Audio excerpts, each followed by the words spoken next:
धर्म, धरा, गौरक्षा एवं प्रकृति के संरक्षण संवर्धन के उद्देश्य से जीवनदायिनी मां नर्मदा की अखंड निराहार रहकर पैदल परिक्रमा कर रहे पूज्य संत महायोगी दादा गुरुजी महाराज की यात्रा मंगलवार से बुधवार तक हरदा जिले के विभिन्न क्षेत्र से गुजरी।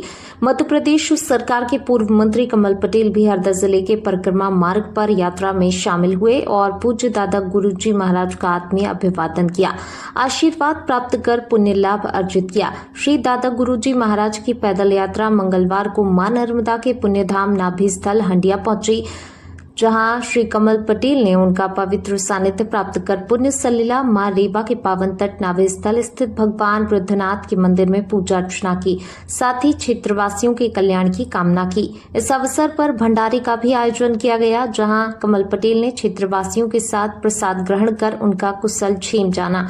मंगलवार को दादा गुरुजी महाराज रात्रि विश्राम हेतु पूर्व मंत्री कमल पटेल जी के गृह ग्राम राता तलाई हरदा स्थित उनके निज निवास पहुंचे। इस अवसर पर कमल पटेल ने उनका परिवारजन के साथ स्वागत कर आशीर्वाद प्राप्त किया। इस अवसर पर उन्होंने कहा, हमारा सौभाग्य है आज मां नर्मदा और प्रकृति संरक्षण के उद्देश्य से अखंड निराहार रहकर मां नर्मदा की पैदल परिक्रमा कर रहे दादा गुरुजी महाराज जी हमारे गांव घर पहुंचे।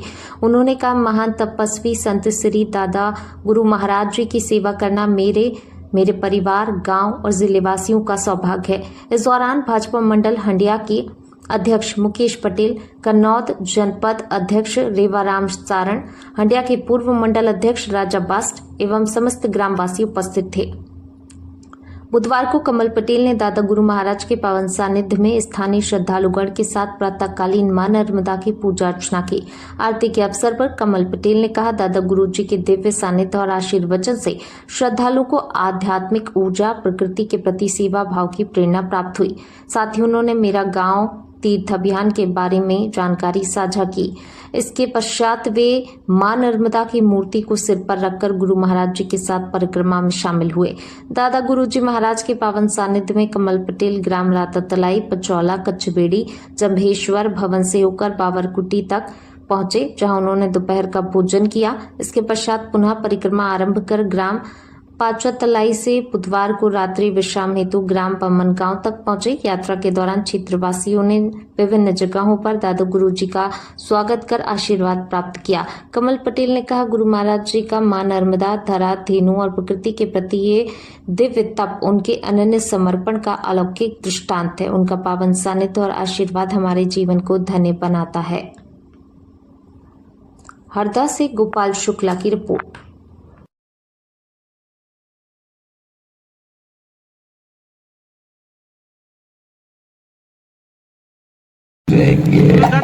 भगवान की और किसी भी परिक्रमावासी को कोई तकलीफ ना हो, और परिक्रमावासी जिस गली में उसको लगता है कि नहीं किसी को तकलीफ है, तो वो घर आसपास जो भी घर परिवार में है वो परिवार खुद उस परिक्रमावासी को ले जाए जिसको ज्यादा तकलीफ है, और वो अपने जैसे कहते ना आज कोई रिश्तेदार आता है, न जाने पथ पे चलने वाला कौन सी पीढ़ी का पूर्वज आ गया हो जो तुम्हारे द्वार पर सेवा लेने के लिए, तो इसीलिए राता तलाई को माई का मंडप ही समझना।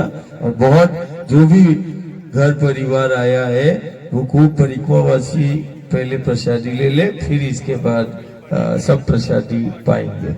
और एक एक गांव और घर जो हरदा है वो अभी 2 दिन हरदा में ही है ना, तो 2 दिन बढ़िया माई के पथ पर घर परिवार और बच्चों के साथ हम सबको चलना है।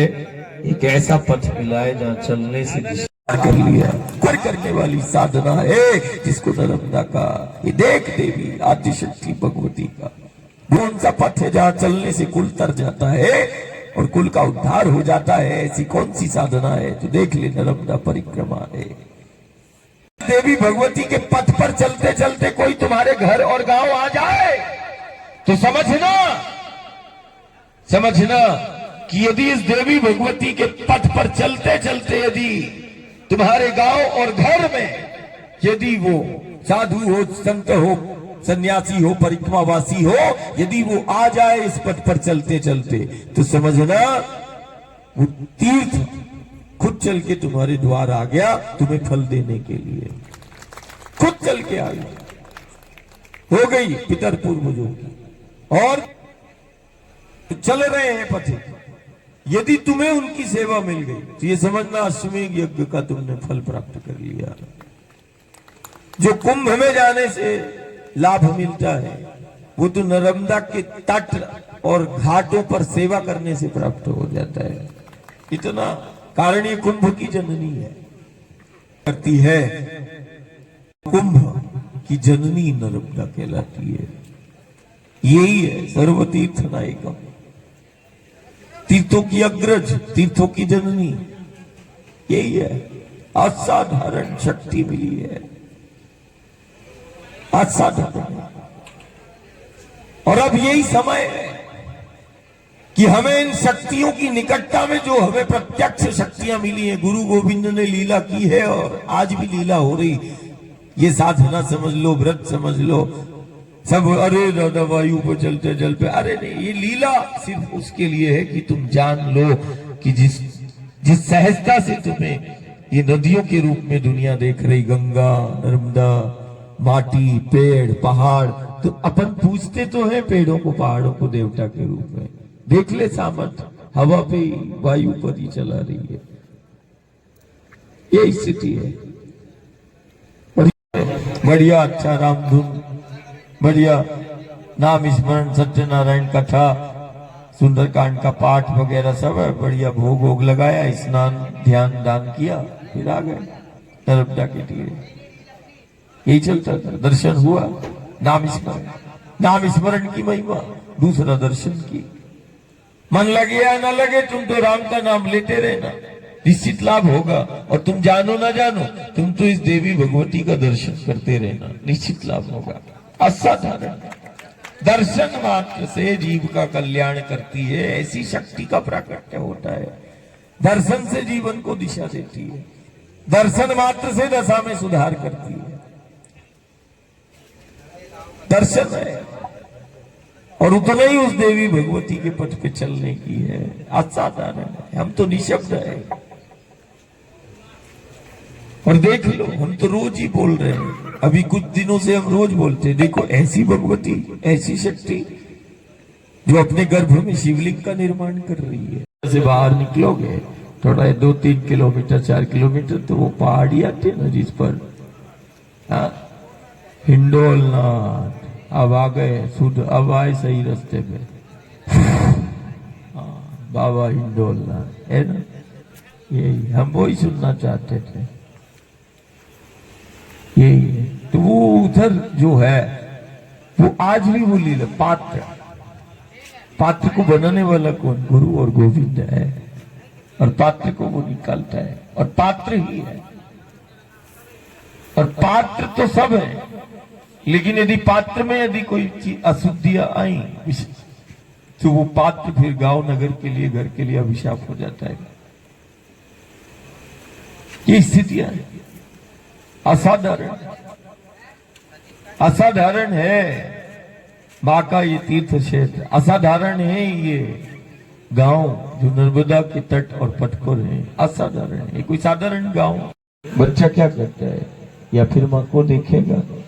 अब बोलते तो उससे कुछ बनता नहीं, नवजात शिशु से क्या कल्पना करेंगे? देखेगा या फिर उसके मुख से सिर्फ एक बोल निकलेगा, वो क्या है? मां है।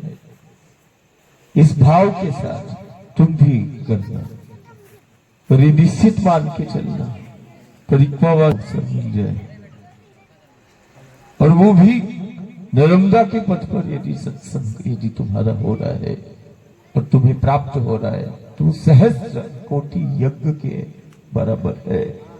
सत्संग का एक एक क्षण सहस्त्र कोटि यज्ञ के बराबर है। सत्संग नहीं, सत्संग के तो बहुत सारे पल है, क्षण कुछ पल, तो वो सहस्त्र कोटि यज्ञ के बराबर है। सत्संग की महिमा है। सत्संग की महिमा बताइए। तुम तो बस सत्संग में बैठना सीख जाओ। जहां तुम्हें सत्पुरुषों का, साधु का, संत का, आचार्य का सत्संग मिले, तुम तो बस बैठना, लगन लग जाए उस सत्संग में और बस बैठना सीख लो सत्संग में। और जिसने बैठना सीख लिया सत्संग में और उन क्षण और पल को यदि जी लिया तो सत्संग की